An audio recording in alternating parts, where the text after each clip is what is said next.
Her Look is underwritten with a generous support of Colin Morton, DDS, focusing on progressive dentistry for exceptional natural-looking results.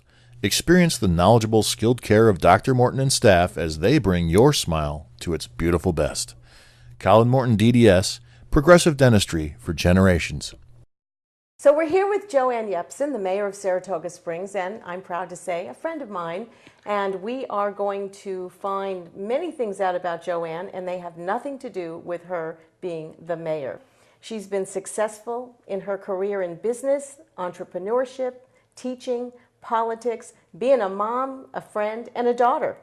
So Joanne, thank you for joining us here on Her Look and allowing us into your beautiful new home. Thank you. I think you're one of my first guests in my new home. Well, I'm proud to be one of your first guests in your new home. And I see one of the things we talked about is that you've redone your whole kitchen yourself. Right. Yes. Was that easy? Yes. No, it's a process, and who has time for that? So you have to really think about how to spend your time and who you should hire to do what. But I had some good people that I hired, and I'm very much in love with my new home, my new kitchen, my new location out on the lake. I love water and anything to do with being outside. So I'm very happy here. So let me ask you, I just want to find out a little about you, Joanne. Let me ask you, where were you raised? So I was raised in Hamden, Connecticut. And you had your mom, your dad, and we did. Who else? Yes. So it was a family of 5. I had 2 older sisters, which was always a challenge, and my parents really worked hard at treating all of us equally. I think that's important. Now, if you had to say which one of your parents was the one who gave you a little more drive and a little more oomph, your sisters were older. We talked about that. So how did that shake out, and how was the dynamic in your house? Well, I think when you're the youngest of the children, and I don't really have a lot of the typical characteristics of a younger child, but again, I think it's because I was 2 years apart with my sisters, and my parents worked hard to talk to us all and encourage us all to do whatever we wanted and believe in ourselves, and I was very lucky. So when I was growing up, I worked very hard to keep up with my older sisters, but I think it was my parents' support and behavior toward me that really made me who I am today. And this show is a lot about empowering women and being empowered. And you mentioned to me when we were talking earlier that your father was a big influence. And back then things were different. Yeah. And for men or fathers to be really pushing behind us was a big deal. It was, and I had a very special relationship with my father, and he sought me out to encourage me. I think especially as the youngest, to really find my true gifts and serve the people and serve whatever I was doing to the best of my abilities with the gifts that I was given. And I do truly believe that being mayor is allowing me to do that. I think it's great. I mean, obviously you're doing a great job, and we're really proud of you. I have a question again back to growing up with your mom and dad. I know your mom is going to be 94. We've talked about that too. My mom is 93. Do you still call her for advice? I do. She doesn't necessarily remember the next day, but guess what? Neither do I. You get to a point in your life where it's like role reversal, right? Mm-hmm. So she's kind of retreating back a little, becoming more reserved as she gets older, obviously. And I'm there to support her now, just as she was there to support me. But every time I go visit her, she tells everybody in the dining hall how proud she is because I'm the mayor. And so she does remember that. And it does make my parents very proud. My father's no longer with us, but I know he's proud of me. I know he's actually the one that encouraged me back in 2005. To run for politics. I had some decisions to make career-wise back then. My kids were still at home, so it was a challenge, and I couldn't jump in too much, but I wanted to utilize my gifts to the best of my ability, and he said, that political thing sounds really interesting. So when I put my first political campaign team together, we would call him and put him on speaker because his advice was better than any other advice that I was getting. I love that. That's so awesome. Well, let me go back even further. What was the first job you ever had? The first job I ever had was working on the telephone, selling property, or at least trying to get an interview or an appointment for property in Vermont. So I was a what do you call that? Telemarketer. Telemarketer. Yes, I think I've been one of those too. So I guess that's you're marketing, you're selling, you're trying to make some money. I did not come from a wealthy family. I worked my way into everything that I did. And I think that work ethic has really paid off. And I think my kids have it now too. I think that's great. I think and that was sort of my follow-up question was, how did that job influence you? And, you do reflect back on those first jobs and what you learned and how it did influence you and kind of helped you, Right. Now when you're teaching your kids how to be responsible and accountable. So I think that's great. Yeah, and my kids have always worked since they were able to work. I think my daughter's first jobs were when they were 14, and there's certain jobs you can do at age 14. So they were always eager to get out there, get those experiences, and make some money. And as a woman yourself, obviously we come up against some options that may not, we have to overcome obstacles in Sure. our life, and even especially I should say, as a young woman trying to work her way through life. How did you overcome those obstacles, Joanne?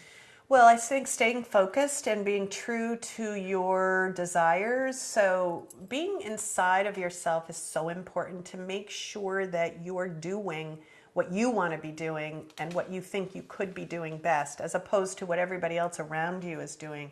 We have to sometimes blank out the noise around us and look inside of ourselves and say, am I being true to myself? Is this what I really want to be doing? And I used to say to my kids every morning when they'd wake up, I'd say, what's your passion this morning? I think passion. I love that. Passion and compassion are what I have lived my life by and what I've tried to get my kids to live their life by.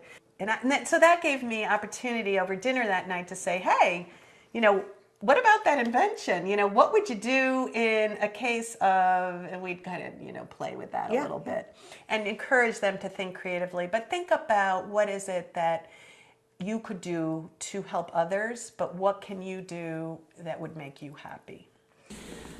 The City of Saratoga Springs shall be holding a public hearing to add to the current capital budget and capital program in the sum of $3,800,000. It's easier to market and promote issues that I believe in. So when I wake up in the morning, I think about the policy issues that I'm working on, to be honest, because most of my life right now is work, and I have been asked several times, is mayor a part-time job or a full-time job? And I said, no, it's a lifestyle. And that's what I signed up for 4 years ago. It's a lifestyle. So there's very little time to say, go to the beach, go to the pool. I take my dog for a walk, and that's my personal time.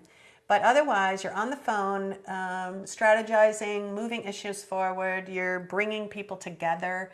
And my passion is to accomplish great things for the city. Now, I do have some private passions too. I want to know about those. Yeah. I want to know. Don't you? Right. So I know everybody asks me that. Yeah. And I'm like, that's what I'm going to do in the future, is get back to a lot of that. Because I do love to play tennis. I do love the arts. So going to the theater or going to hear music is a passion. I think that creative side of me is being used in different ways, but I certainly love everything about the creativity in the world, and going to a museum or appreciating what others are doing in their life in creative ways too. So that's a passion, and I love to travel. To be honest, I traveled a lot as a kid. My father was a professor. And so your father, by the way, what a handsome man. I love this picture.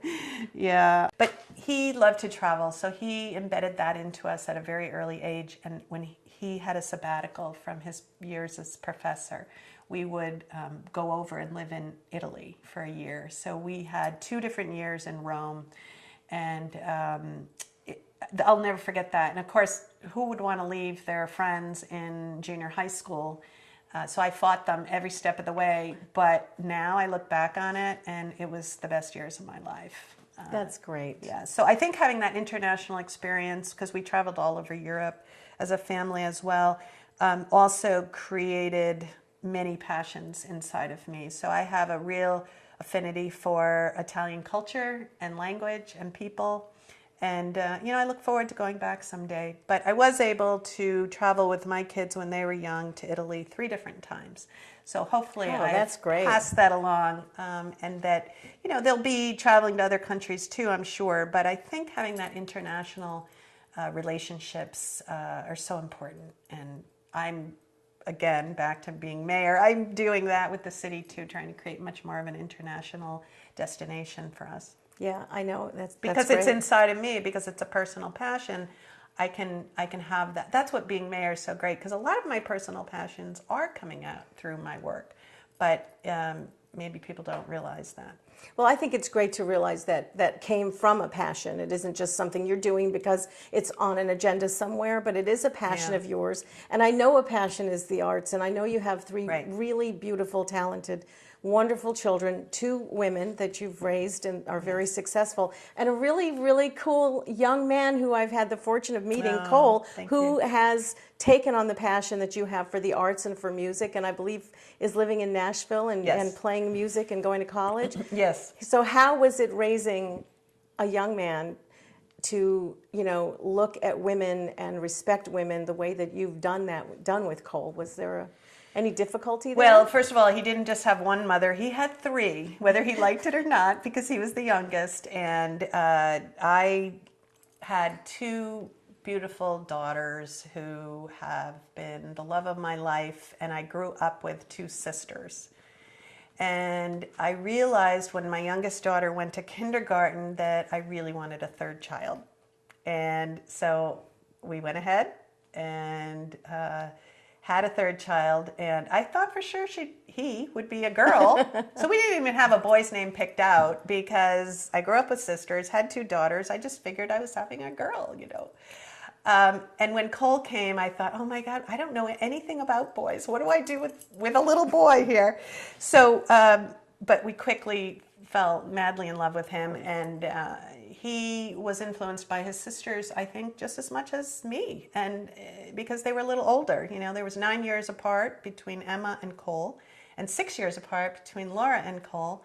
So he was an only child, essentially, in his last several years of living at home.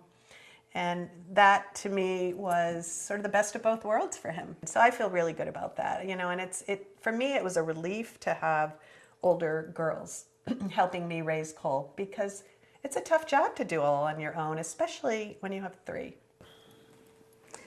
Well, thank you, Joanne. We have one last question. It's a question that we sort of are threading through our entire series on Her Look, and it is just, if you were in a room full of 10 to 12-year-old girls, and they were all looking for you for some kind of advice or empowerment,